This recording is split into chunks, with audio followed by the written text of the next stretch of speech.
Guys, so let us look at another proof where we prove the left hand side is equal to the right hand side. So LHS, RHS, like we said, we decide on the one that has more to work with. On the right hand side, we can see that we only have one fraction and there are no compound angles or double angles, so it's like, okay, it looks like it's simplified. Whereas on the left hand side, we have two different terms. One is a fraction, one is a tan, so we can do a whole lot of changes and they're in double angles. So let us work with LHS. It's going to be tan 2x plus 1 over cos 2x. Let us go ahead and change the tan first. So it's going to be sine 2x over cos 2x plus 1 over cos 2x. Common denominator, so it's going to be sine 2x plus 1 over cos 2x, right? And now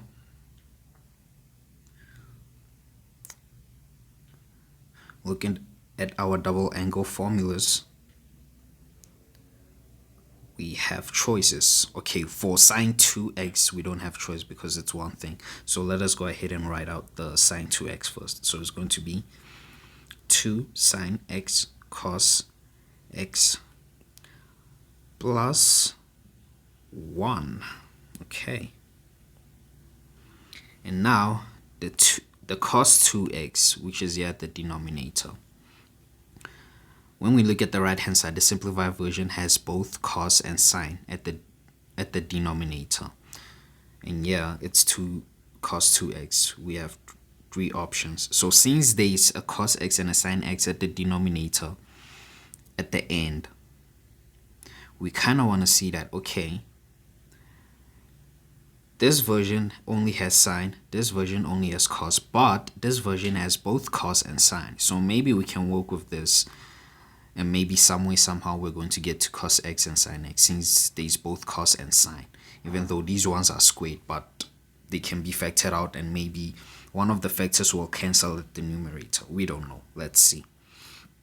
So this cos 2x, we're going to use this form. So it's going to be cos squared x minus sine squared x.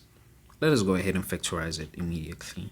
2 sine x cos x plus 1 is going to be cos x minus sine x cos x plus sine x. So on the right hand side, we can see that we're only going to be left with cos x minus sine x, which is here. So we'll somehow want to cancel this. But how are we going to cancel this with what is on the numerator? Let us look at what is at the numerator. What can we change at the numerator? How can we factorize? What can we change at the numerator so that we can factorize this as well, so that one of the terms perhaps is going to cancel with this, with the one at the denominator? Look at this one. What do we know about 1 in trigonometry? Sine squared x plus cos squared x is equal to 1, ain't it? Let's go ahead and use that and see what is going on. 2 sine x cos x plus sine squared x plus cos squared x equal to cos x minus sine x cos x plus sine x. So can we factorize the top somehow? Yes, we can. So for instance, let's say that maybe sine x is just x and then cos x is equal to y. If we rewrite this whole thing, it's going to be sine x is going to be x, sine squared x is going to be x squared plus 2 sine x cos squared sine x cos x plus cos squared x, which is y, like we said. And when we factorize that out, it's going to be x x plus y squared, or you can just say x plus y. Same thing, because when you're going to multiply that out, you're going to get to this.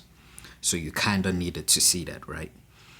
And so let me shrink it to the fullest and take this over here. So yeah,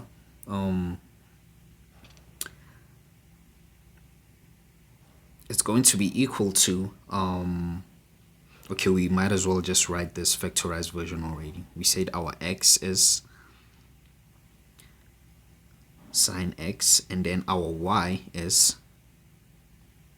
cos x squared divided by cos x minus sine x, cos x plus sine x. And we can see that, okay, this can cancel with one of these, and so at the top only one of these is going to remain because it was squared, right? So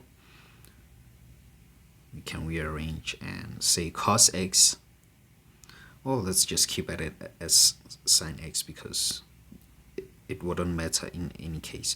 Sine x plus cos x, what are we left with at the denominator? Cos x minus sine x, which is equal to what? To the right hand side. So always when you prove, you also want to keep on checking at the right hand side or whatever side you are trying to get at to see, okay, what do they have at the end? How can I, you kind of want to see, to predict, and so that it can help you decide, oh, okay, yes, we needed to change this one so that it can factorize because it's going to be these two terms canceling. You want to use it as a reference somehow, some way, and yeah. And then the final question. Okay, so this is 1, this is 2. It says, explain why the identity is undefined for x is equal to 45 degrees. Okay. So, if we're going to substitute, so we know that for undefined,